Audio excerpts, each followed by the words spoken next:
Welcome to the Michigan Golfer Show. Join us each week as we explore the people, the places, and the events that shape our great game.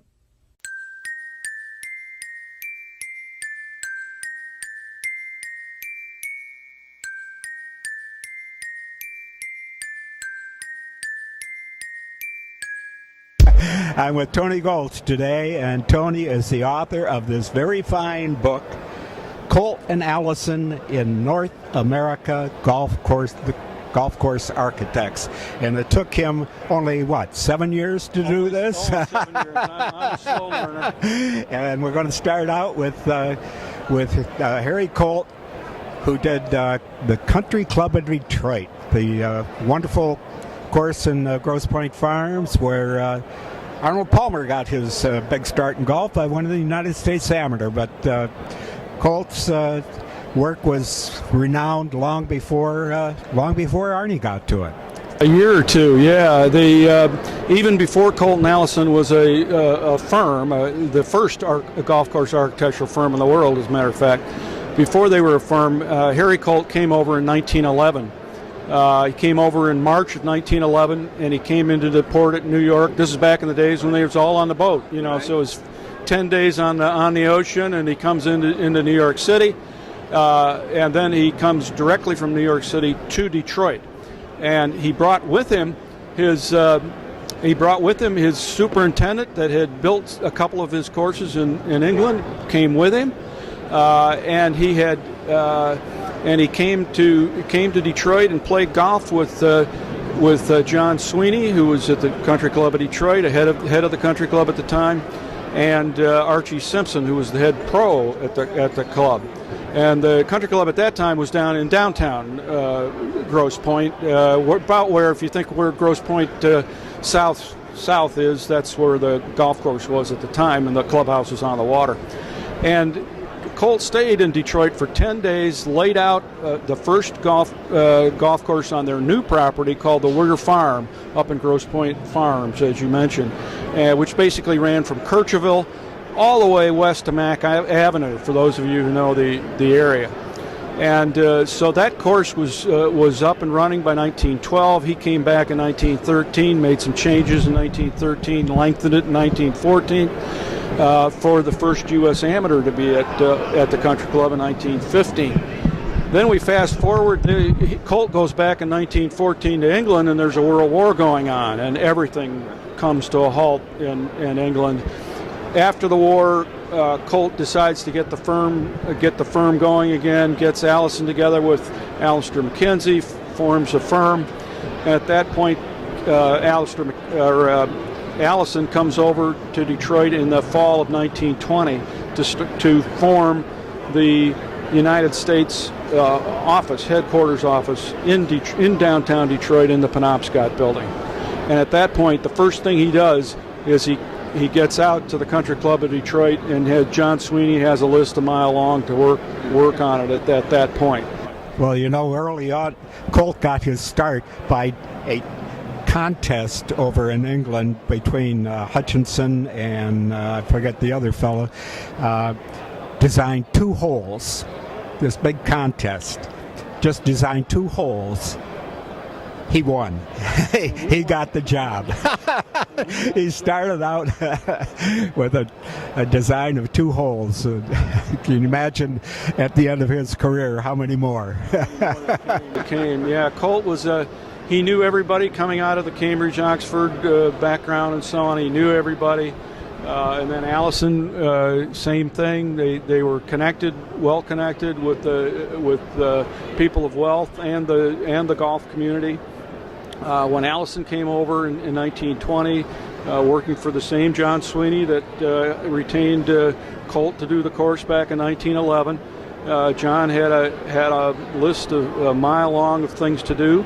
And so Allison started right in and making minor changes to the Country Club course. Long about 3 or 4 years later, he added a par 3 to the club to the course, because the original Colt course at the Country Club ended in a par 3 hole. The 18th was a par 3, and the members decided after the war that their championship course ending as a par 3 didn't make any sense. They had to be a big par 4. Everybody knew that courses ended at par 4s, not par 3s. So the first change that Colt made, major change that Colt made that Allison made to the Colt course, was to build a new par 3, thereby allowing the 17th hole to become the 18th and finish up with a par 4. There are a number of courses that do end with a par 3. Of course, and the hole that the country club had as a par 3 18th, their practice green is that green site today. Well, now Colt also had a hand in Bloomfield Hills, and another of the courses that had a very strong membership, financially speaking. Absolutely. He did at that same 1911, 1913, 14, those 3 trips, Bloomfield Hills was part of that. Bloomfield was strictly a Colt course.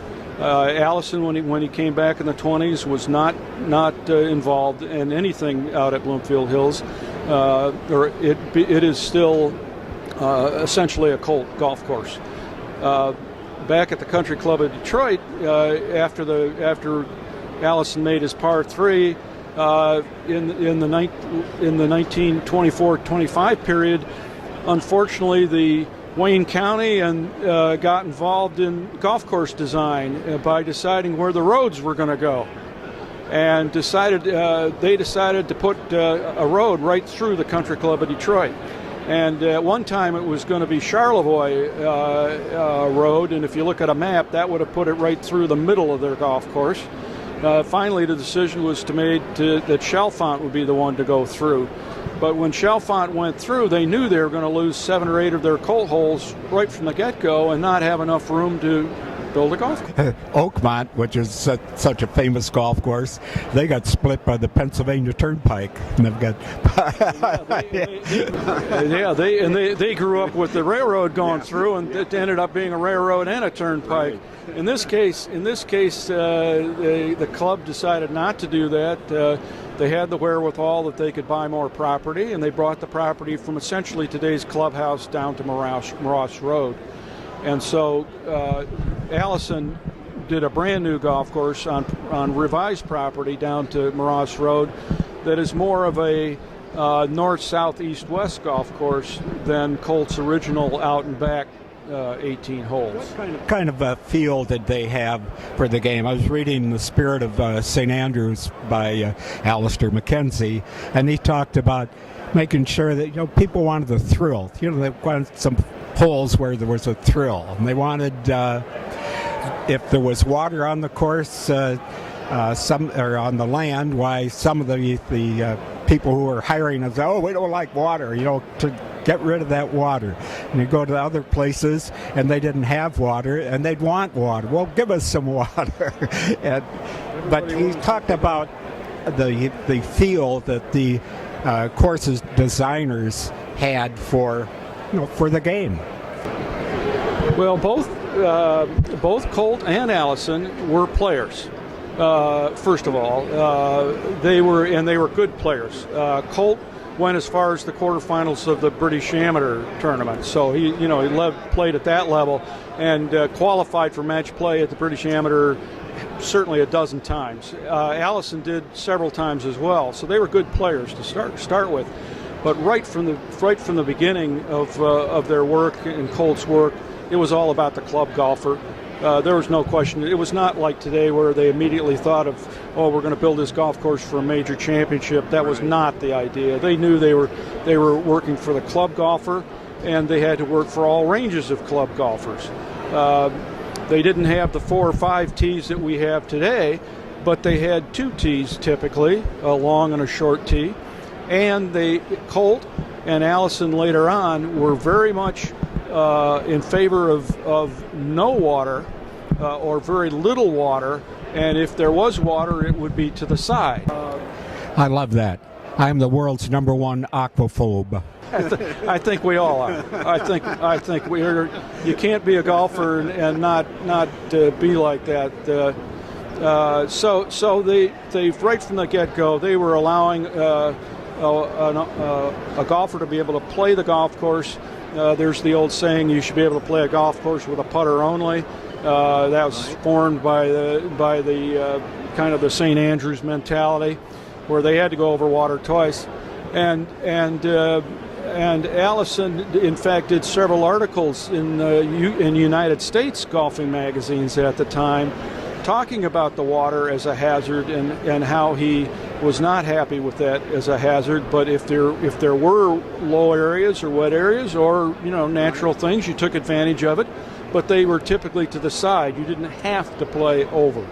Mackenzie said that being with his background, the only water they wanted was maybe in some scotch, but that was it. You have a point, and not much in that. Not much in that. One ice cube or two maybe, that was all there. So anyway, at the Country Club, Allison redid the whole golf course in 1926 and 7. It opened in 1927, and the golf course we play today is essentially a Charles Allison course. It's been revised by Keith Foster and Tom Doak after the 50s revisions by Trent Jones, and the Foster-Doak revisions have brought it back closer to its Allison beginnings. Well, that certainly is Doak. And no question about that. And that's so the golf course that Arnold Palmer won on was an Allison layout with Robert Trent Jones tees, aircraft carrier tees. Today, the aircraft carrier tees are gone because of Tom's. Folks, I'm with Tony Gholz here at the Suburban Showcase, the biggest golf show in the business.